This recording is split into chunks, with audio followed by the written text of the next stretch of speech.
Le Grand Catéchisme de Luther, 1529, deuxième partie de la foi, c'est-à-dire du symbole des apôtres. Introduction. Nous avons entendu jusqu'ici le premier point de la doctrine chrétienne et nous y avons vu tout ce que Dieu veut que nous fassions et que nous ne fassions pas. Suit, à présent, comme il se doit, la foi, qui nous met sous les yeux tout ce que nous devons attendre et recevoir de Dieu, et qui, pour le dire très brièvement, par son enseignement, nous le fait connaître entièrement. Le but en est, précisément, que nous puissions accomplir ces choses mêmes qu'au terme des 10 commandements, nous devons faire. En effet, ceux-ci, comme il a été dit auparavant, sont placés si haut que le pouvoir de tous les hommes est beaucoup trop faible pour les observer. Il est donc en vérité tout aussi nécessaire d'apprendre ce point-ci que celui-là, afin que l'on sache comment on y parvient, d'où et par quoi il faut prendre une telle force.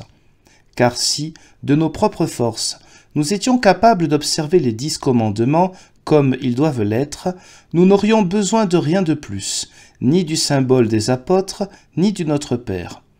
Cependant, avant que l'on fasse ressortir cette utilité et cette nécessité du symbole, il suffit d'abord, pour les très simples, qu'ils apprennent à saisir et à comprendre ce qu'est la foi en elle-même.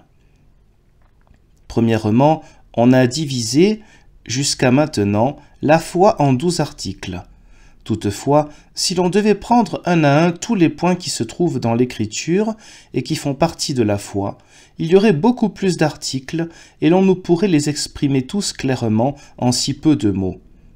Cependant, pour que l'on puisse saisir ces choses très aisément et de très simple manière, ainsi qu'elles doivent être enseignées aux enfants, nous ferons tenir brièvement la foi tout entière en 3 articles principaux, selon les 3 personnes de la divinité, auxquelles se rapporte tout ce que nous croyons.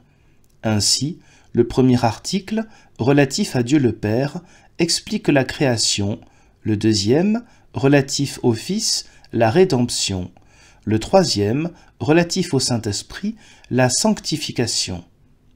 C'est comme si le symbole était très brièvement résumé en ces mots : je crois en Dieu le Père qui m'a créé, je crois en Dieu le Fils qui m'a délivré, je crois au Saint-Esprit qui me sanctifie.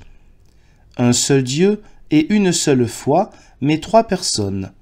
De là aussi 3 articles ou confessions. Traitons, à présent, brièvement de ces paroles.